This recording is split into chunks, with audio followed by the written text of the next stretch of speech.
Can you describe your family company, just to give maybe the listeners a bit of an insight, because there are many people that are not familiar with the family story, and maybe also how you came to be in that story, a bigger person. My father started investing. He was a civil engineer, and he had an engineering construction company. But in the 60s, early 60s, mid 60s, he started investing in small second-hand general cargo ships. By the 70s, he was exclusive in shipping with a dry cargo fleet.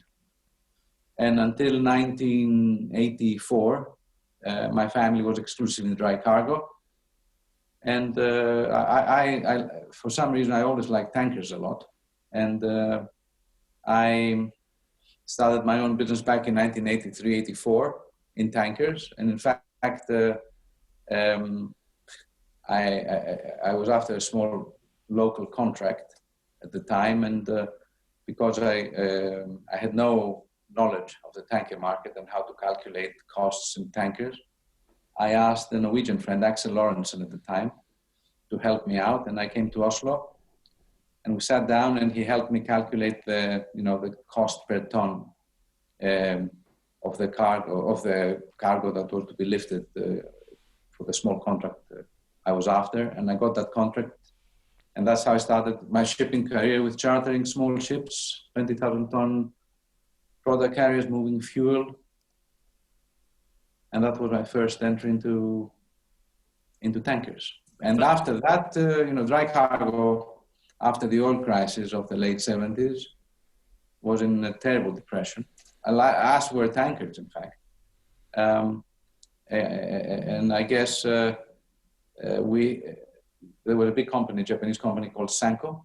They had like 300 Aframaxes.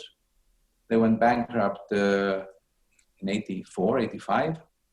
And at that time, tankers, the price was extremely depressed. To give you an idea, an Aframax of 10 years or 9 years would cost $3 million or below $2.7 million a ship, which is absolutely ridiculous if you think about how much they cost now, how much they cost when they were built, which gave us an opportunity to invest in extremely cheap tankers and start the tanker phase of the company.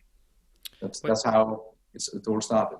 When you say you don't know why you had that passion, can you identify that moment? I don't think you just suddenly wake up with an interest for it. No, I thought, I found dry cargo extremely boring, slow, tedious, and with very limited upside. In dry cargo, of course, there are expert companies who know who have contracts of affreightment and who can combine back holes and front holes, etc., and they can improve the returns.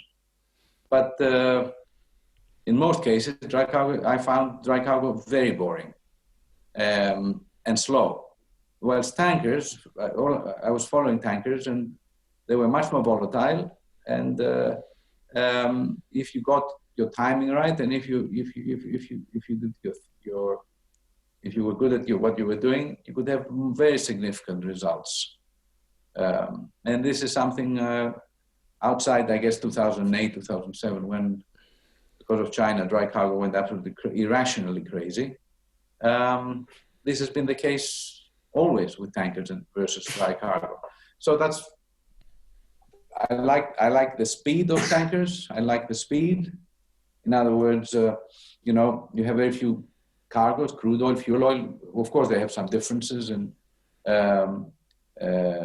but basically there's very few cargoes, and there's a world scale, which effectively, in theory, equalizes the returns on a ship, regardless of which round voyage you choose. I mean, from a specific loading port to any discharge port, ballasting back, in theory, you should be making the same amount, which also helps things move much more quickly.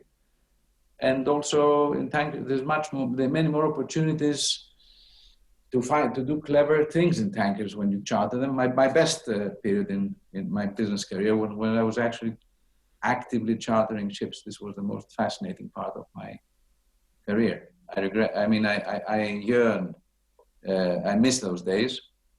Now I have, I guess I have a more strategic role